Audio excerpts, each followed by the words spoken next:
You know, there's this idea that people have a conscience.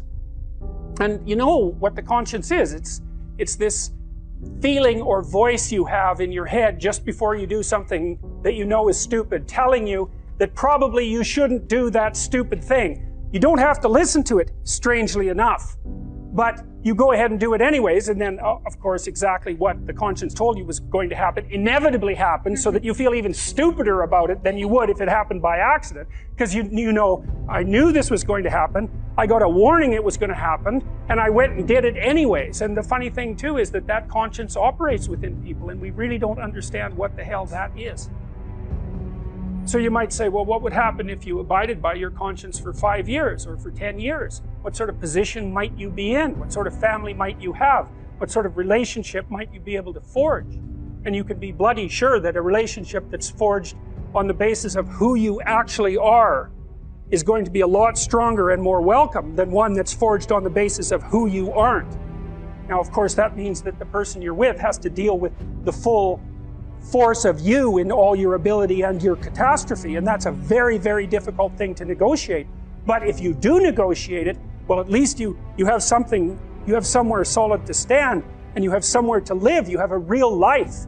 And it's a great basis upon which to bring children into the world, for example, because you can have an actual relationship with them instead of torturing them half to death, which is what happens in a tremendously large minority of cases. Well, it's more than that too, because, and this is what I'll close with, and this is why I wanted to introduce Solzhenitsyn's writings to you. You see, because it isn't merely that your fate depends on whether or not you get your act together and to what degree you decide that you're going to live out your own genuine being. It isn't only your fate, it's the fate of everyone that you're networked with.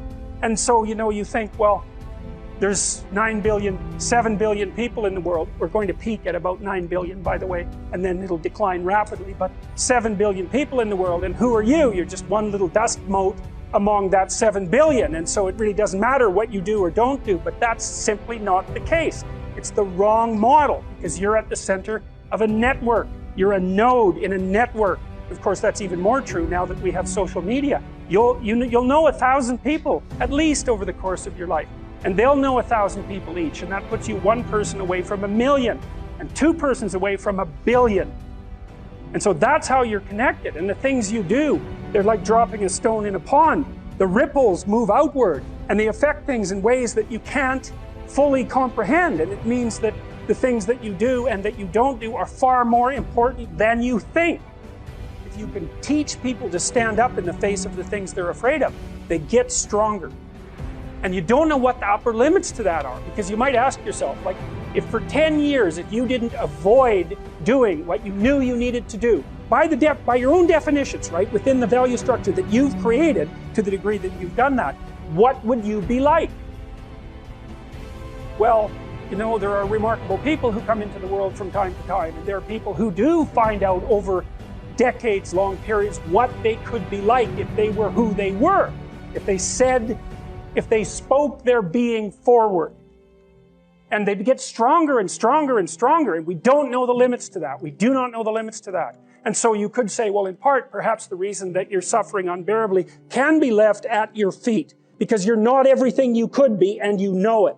And of course, that's a terrible thing to admit, and it's a terrible thing to consider, but there's real promise in it, right? Because it means that perhaps there's another way that you could look at the world, and another way that you could act in the world, so what it would reflect back to you would be much better than what it reflects back to you now.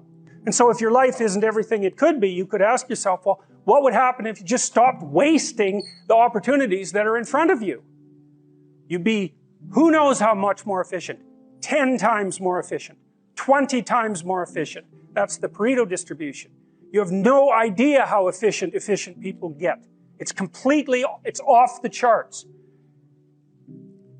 Well, and if we all got our act together collectively and stopped making things worse, because that's another thing people do all the time, not only do they not do what they should to make things better, they actively attempt to make things worse because they're spiteful or resentful or arrogant or deceitful or homicidal or genocidal or all of those things all bundled together in an absolutely pathological package. If people stopped really, really trying just to make things worse, we have no idea how much better they would get just because of that. So there's this weird dynamic that's part of the existential system of ideas between human vulnerability, social judgment, both of which are major causes of suffering, and the failure of individuals to adopt the responsibility that they know they should adopt. Two major problems that people face, obviously, are suffering, tragedy, and malevolence. And so that's the other thing that you're responsible for, is that you're supposed to look at the capacity for human evil as clearly as you possibly can, which is a very terrifying thing. You know, that causes post-traumatic stress disorder in people that aren't accustomed to it. And in the mythology that's associated with the encounter with evil, it's almost always the case that the entity that does the encountering, even if it does it voluntarily, is hurt by it. The idea would be that if you can face the malevolence and you can face the suffering, then that opens the door to your maximal potential. And then the optimistic part of that is, and this is why it's so useful to peer into the darkness, let's say, the optimistic part of that is that although the suffering is great and the malevolence is deep, your capacity to transcend it is stronger. If you set out a path towards a goal, which you want to do because you need a goal and you need a path, because that provides you with positive emotion, right? So you set up something as valuable, so that implies a hierarchy. You set up something as valuable. You decide that you're going to do that instead of other things, so that's kind of a sacrifice, because you're sacrificing everything else to pursue that. And then you experience a fair bit of positive emotion and meaning as you watch yourself move towards the goal. And so the implication of that is that the better the goal, the more full and rich your experience is going to be when you pursue it. So that's one of the reasons that's one of the reasons for developing a vision and for fleshing yourself out philosophically, because you want to aim at the highest goal that you can manage. Okay, so you do that, and then what you'll find is that as you move towards the goal, there are certain things that you have to accomplish that frighten you. You know, maybe you have to learn to be a better speaker, a better writer, a better thinker, or you have to be better to people around you, or you have to learn some new skills and you're afraid of that. Whatever, because it's going to stretch you if you pursue a goal, and so that'll put you up against challenges. Okay, so all the clinical data indicates, well, the opposite of safe spaces, as Jonathan Haidt has been pointing out, that what you want to do when you identify something that someone is avoiding that they need to do because they're afraid, you have them voluntarily confronted. And so you break it down. What you try to do if you're a behavior therapist is you break down the thing they're avoiding into smaller and smaller pieces until you find a piece that's small enough so they'll do it. And it doesn't really matter as long as they start it. You know, then they can put the next piece on and the next piece. And what happens is they don't get less afraid, exactly, they get braver. It's like there's more of them.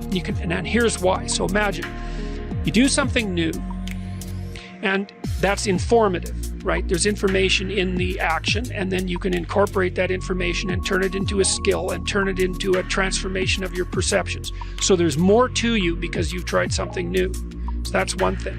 The second thing is, and there's good biological evidence for this now, that if you put yourself in a new situation, then new genes code for new proteins and build new neural structures and new nervous system structures. Same thing happens to some degree when you work out, right? Because your muscles are responding to the load, but your nervous system does that too. So you imagine that there's a lot of potential you locked in your genetic code. And then if you put yourself in a new situation, then the stress, that's the situational stress that's produced by that particular situation, unlocks those genes and then builds new parts of you.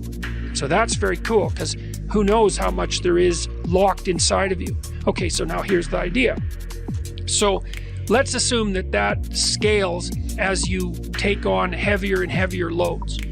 That more and more of you get more and more informed because you're doing more and more difficult things, but more and more of you gets unlocked. And so then what that would imply is that if you got to the point where you could look at the darkest things, so that would be the abyss, right? That would be the deepest abyss. If you could look at the harshest things, like the most brutal parts of the suffering of the world and the malevolence of people and society, if you could look at that straight and directly, that would turn you on maximally. And so that's the idea of rescuing your father, because imagine that you're like the potential composite of of all the ancestral wisdom that's locked inside of you biologically. But that's not going to come out at all unless you stress yourself, unless you challenge yourself. And the bigger the challenge you take on, the more that's going to turn on. And so that as you take on a broader and broader range of challenges and you push yourself harder, then more and more of what you could be turns on, and that's equivalent to transforming yourself into the ancestral father, because you're like the, what would you call it? You're the consequence of all these living beings that have come before you, and that's all part of your biological potentiality. And then if you can push yourself, then all of that clicks on, and that turns you into who you could be.